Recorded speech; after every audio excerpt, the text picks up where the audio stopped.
Hello friend, आप सभी का स्वागत है आपका अपना चैनल टीचर टाइम्स चैनल में। जी हाँ फ्रेंड, अभी शिक्षा मंत्री सुनील कुमार ने टीचर ट्रांसफर पोस्टिंग और टीआरई 3 को लेकर एक बड़ा बयान आया है।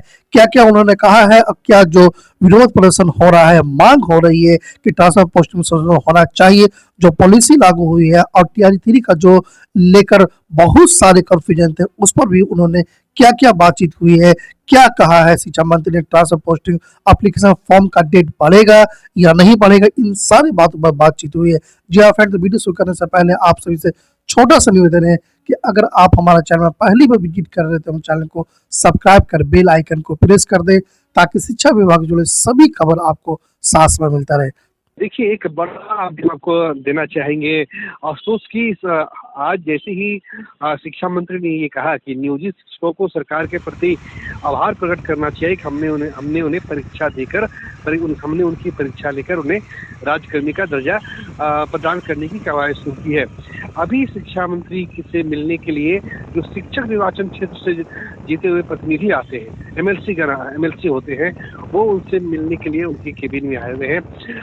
मदन मोहन झा जो कांग्रेस के नेता भी हैं और शिक्षक निर्वाचन क्षेत्र से जीत के आते हैं, वो हैं। इसके अलावा जो संजय कुमार है, जो एमएलसी टीचर हैं, वो आए हुए हैं। कई जो 4-5 एमएलसी जो है वो शिक्षा विभाग पहुंचे हैं शिक्षा मंत्री से मिलने के लिए। अभी उनकी बातचीत हो रही है।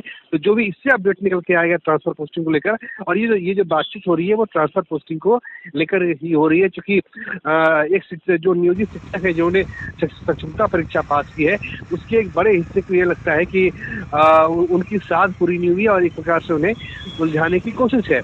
तो उसी को लेकर जो है शिक्षक निर्वाचन क्षेत्र के शिक्षक एमएलसी अभी फिलहाल शिक्षा मंत्री से बातचीत कर रहे हैं। बातचीत में क्या निकल के आएगा वो सबसे पहले हम आपको अपडेट करेंगे। दूसरी बात, शिक्षा मंत्री ने ये कहा है कि जो लास्ट डेडलाइन दी गई है ऑनलाइन एप्लीकेशन की, उसकी समय सीमा में कोई बढ़ोतरी नहीं होगी। यानी जो निर्धारित तिथि है उसमें ऑनलाइन ट्रांसफर पोस्टिंग की ऑनलाइन एप्लीकेशन में उसके समय सीमा में इजाफा नहीं होगा। अब रही बात क्लास 1 से 5, 6 से 8 का, तो उसका रोस्टर अपलोड हो चुका है। अभी तुरंत बिहार लोक सेवा आयोग ने अपनी वेबसाइट पे इसे अपलोड कर दिया है।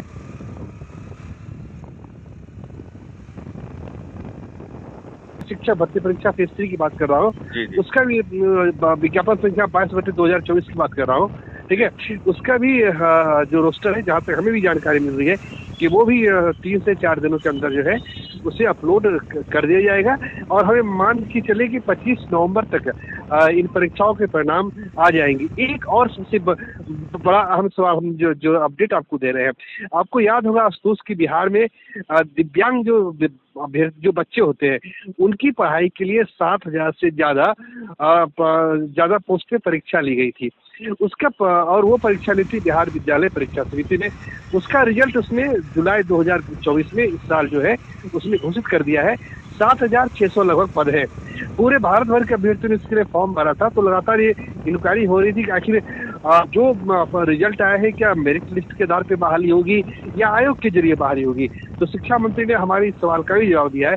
उन्होंने कहा है कि दिव्यांग बच्चों के लिए जो स्पेशल टीचर्स की नियुक्ति होनी है, उसकी अधियाचना बिहार लोक सेवा आयोग को भेजी जाएगी और फिर बिहार लोक सेवा आयोग जो है उसके अपनी प्रक्रिया को पूरा करते हुए बहाल करेगा। तो यही अपडेट है जो मैं आपसे शेयर करना चाह रहा था। क्लास 1 से 5, 6 से 8 का रोस्टर आ चुका है।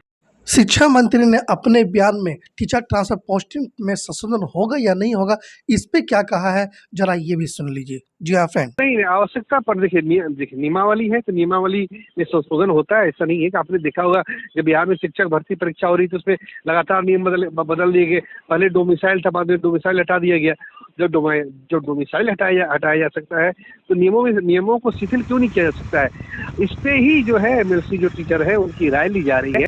और अगर जहाँ नहीं ठीक है प्रीतम, राय मशवरा होने के बाद क्या परिणाम निकलता है वो आप बात कीजिएगा शिक्षक प्रतिनिधि से भी और शिक्षा मंत्री से भी कोशिश होगी आपकी बात करने की, ठीक है।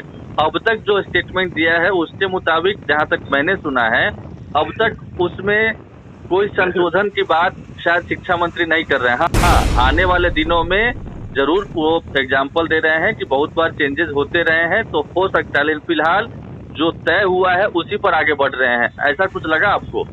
नहीं, हमें ऐसा लगता है कि जरूरत पड़ने पे इस पे संशोधन हो सकता है, नियमों को कुछ शिथिल किया जा सकता है।